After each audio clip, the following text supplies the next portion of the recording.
Hey, what's going on, everyone? My name is Kyle. Welcome. I am the founder of Teaching You Money. Today we're talking all about what is the difference between being rich versus being wealthy.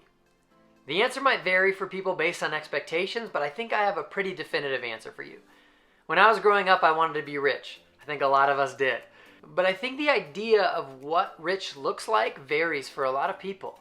I wasn't envisioning private jets or huge houses in different parts of the world. As crazy or silly as it sounds, my idea of rich was owning a black Range Rover. That's it. I saw people driving around in black Range Rovers and I was like, wow, they got money. As I grew up, the idea obviously evolved quite a bit, although I still admire black Range Rovers. I think it's just a little bit of a habit. But as I've learned more and more about money, I found there's a huge difference between being rich and being wealthy. I believe being financially rich is a snapshot of a given moment in time based on money expectations.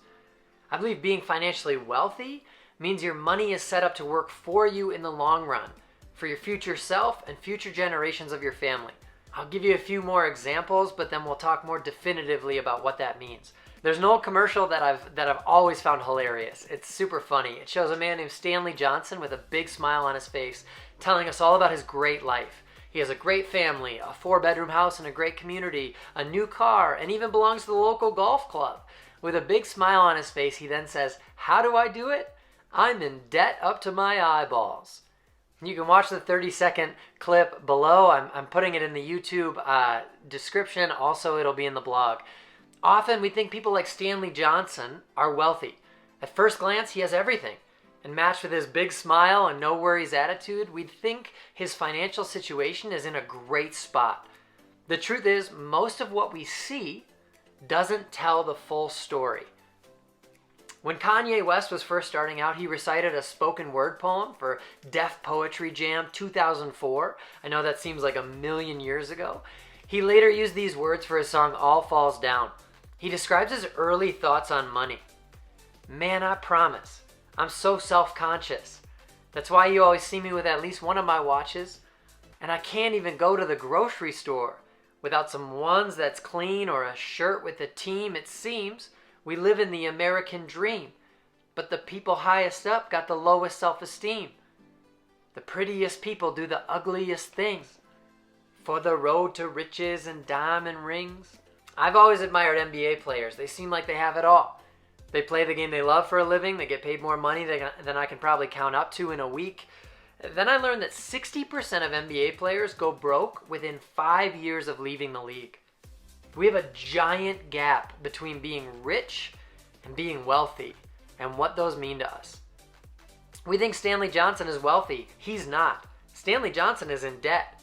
We admire NBA players who live like they're rich, only for them to lose it all within 5 years because they live a lavish lifestyle. So what is the difference? And no, I'm not going to get all sentimental or philosophical about how people can be rich in love and have a wealthy abundance of friends. I'm talking about money. I believe there is a financial difference between being rich and being wealthy. I believe being rich is a snapshot of money in a given moment.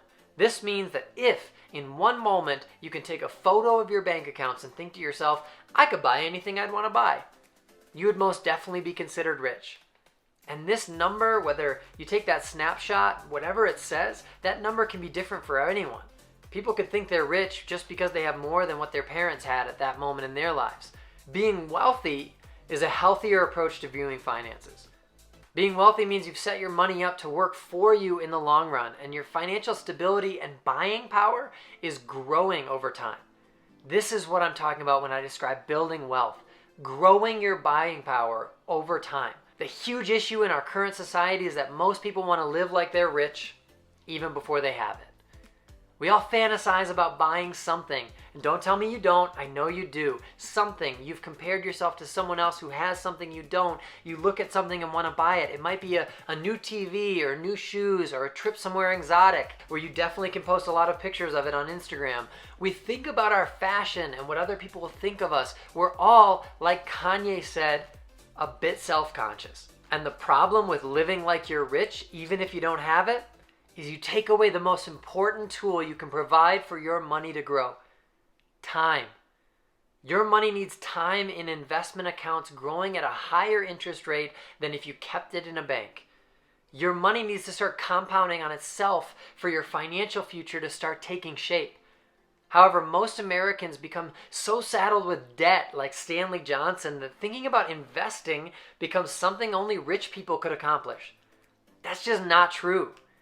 By creating a budget, living more simply, eliminating debt, and developing an emergency fund, you could put yourself in a position to start investing and become wealthy in the future. You could allow your money to start working for you to create a better life for yourself and your future wife or husband and kids. Next time you start admiring someone from afar and thinking about the type of money they must have to be able to do what they've done, remember a few things. They may have taken out heavy debt to get the things you're admiring. They may have maxed out credit cards to get those new clothes or the new video game system. They might even be more self-conscious than you are. They might be sacrificing their own future happiness so they can spend money on things they don't really need right now. They may be trying to look rich without really building wealth.